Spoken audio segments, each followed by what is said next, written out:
And so the courier who had cheated death in the cemetery outside Good Springs cheated death once again, and the Mojave Wasteland was forever changed.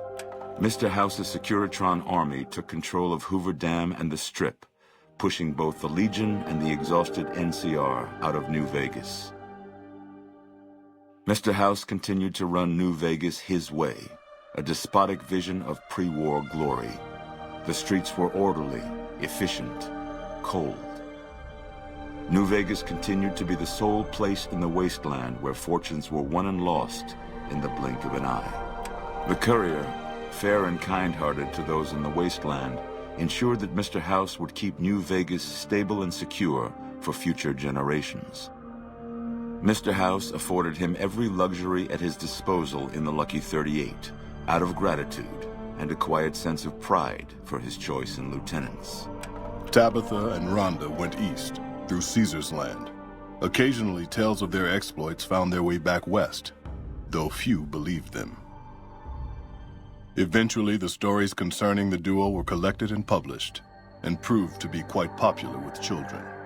Invigorated by his travels with the courier, Raul once more took up his guns in memory of his lost Rafaela.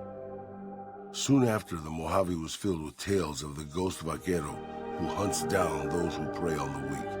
Mr. House showed little interest on the boomers, who eventually began venturing out to Nellis to meet and trade with travelers. Buried beneath tons of rubble, the Mojave chapter of the Brotherhood of Steel was no more. Those few who were outside the Hidden Valley bunker when it was destroyed settled into new lives, or headed west to find a new chapter to join. The death of the Mojave Brotherhood came much too soon for Veronica, and in their absence, she felt truly lost. Yet in its wake, she took small comfort in her decision to remain by their side through their few remaining days. Their leaders destroyed by the courier, the fiends scattered throughout the wasteland. Without the organization of Motor Runner, Cook, Violet, and Driver Nephi, they were easy prey. Arcade was outraged by Mr. House's power play following the defeat of Caesar's Legion at Hoover Dam. Though he remained in Freeside for a short time after the Securitrons established widespread control, he eventually traveled back into NCR territory. Disillusioned with the followers of the apocalypse, he settled down in the outskirts of the Boneyard, where he worked happily as a family doctor. After Mr. House gained control of New Vegas, he sent a Securitron to Good Springs as a token of appreciation for helping the courier. Victor was a mixed blessing, however, as he continually monitored the town for Mr. House. In the years following the destruction of Cassidy caravans, NCR used evidence of the plot to blackmail the Crimson Caravan and the Van Graffs. NCR enacted strict trade laws with little resistance, strengthening their supply lines and their position in the Mojave. Cass lived to see Hoover Dam in its old world glory, humming with power the likes of which the Mojave had never seen. Vegas burned brighter than ever. Securitrons filled the streets, and Cass's heart skipped, just a little. Her last words were to the dam and to herself. We were going full speed ahead, but facing backwards the whole time. During the Battle of Hoover Dam, the Great Khans quickly evacuated Red Rock Canyon and headed north and east into the plains of Wyoming.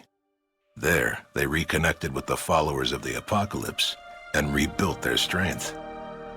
Bolstered by ancient knowledge of governance, economics, and transportation, they carved a mighty empire out of the ruins of the Northwest. Thanks to the courier and Lily, a cure for the Nightkin's schizophrenia was found shortly after Dr. Henry's experiment concluded. Nightkin and other super mutants in the wasteland flocked to Jacobstown, and the town became known as a haven where a mutant could find peace. Encouraged by the courier to take her medication regularly, Lily's mind eventually attained a semblance of clarity. Her memories dulled by the pills, she cast aside the recording of her grandchildren, no longer remembering its significance. During the Second Battle of Hoover Dam, Some kings took it upon themselves to launch several attacks on NCR citizens and soldiers around Freeside. Mr. House looked on these actions favorably, seeing them as proof of the king's loyalty to New Vegas, and decided to leave them alone. With the transplant of Lupa's brain, Rex gained all of the donor's experiences traveling with the Legion. These melded well with his own memories of the Legion, and his new mind quickly adjusted to the myriad memories. Shaped up by the Courier's advice, the Misfits distinguished themselves during the Legion's attack on Camp Golf. Mags was finally promoted to sergeant, and the rest of the Misfits received an official commendation. They continued to serve with distinction for many years. Though Novak was a low-priority target for the Legion, many of Novak's citizens died in its defense. In the weeks that followed, several bright followers returned to Novak to help restore its defenses, allowing it to remain independent of NCR. Though NCR was withdrawing from the region, Boone remained in New Vegas, finding work as a security guard and caravan scout along the highways. While he might have preferred rejoining his old unit, Boone couldn't bring himself to abandon the city where he'd met his wife. After Hoover Dam, the leaderless powder gangers at the correctional facility vanished into the wastes, leaving the prison empty. The correctional facility became another abandoned ruin in the wasteland, its carcass occasionally picked over by enterprising prospectors. With Cook dead, the powder gangers of Vault 19 fell apart. Those who weren't destroyed by the Courier fled into the hills or attempted to work their way back through the Mojave wasteland. Few survived. Prim Slim proves to be an able-minded, if not able-bodied, sheriff for Prim. And due to his slow speed, some crooks get away without a scratch. But Prim continues to prosper under his watchful, robotic eye.